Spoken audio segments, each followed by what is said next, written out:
আজকে আমরা একটা viral fusion Korean ramen recipe try করব বাংলাদেশি মিস্টার নুডলস দিয়ে। ফুটন্ত গরম পানিতে 2টা ডিম 6 মিনিটের জন্য বয়েল করব। আর এক্স্যাক্টলি 6 মিনিট পরে সেটা তুলে বরফ পানির মধ্যে সাথে সাথে দিয়ে দেবো, যাতে ভেতরের কুসুমটা নরম থাকে। আরেকটা বলে আমরা একটা সস বানাবো, এর জন্য 2টা ডিমের কুসুম আমরা এখানে নিয়ে নিচ্ছি। এর মধ্যে 2 টিস্পুন কোরিয়ান গোচুজাং পেস্ট নিয়ে নিচ্ছি, 1.5 teaspoon Thai chilli paste, 1 teaspoon mayonnaise, 1 teaspoon chilli flakes আর 50 গ্রামের মতো চেডার চিজ। এবার এটাকে খুব ভালো মতো মিক্স করে রাখতে হবে। এবার মিস্টার নুডলসের কোরিয়ান সুপার স্পাইসি ফ্লেভারের 2টা প্যাক আমরা সিদ্ধ করব 1/2 লিটার ফুটন্ত গরম পানিতে।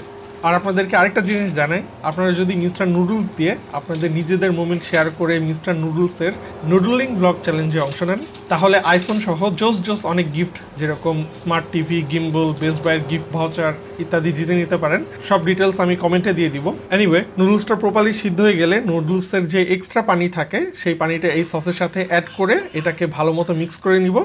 তারপরে নুডলসটাও এর ভিতরে ঢেলে দিব এবং ভালো মতো মাখাই নিব। আমাদের আগে থেকে করে রাখা হাফ বয়েল এগটা মাঝখান থেকে কেটে নিব এবং নুডলসের উপরে দিয়ে দিলেই হয়ে গেল আমাদের ভাইরাল কোরিয়ান রামেন রেডি।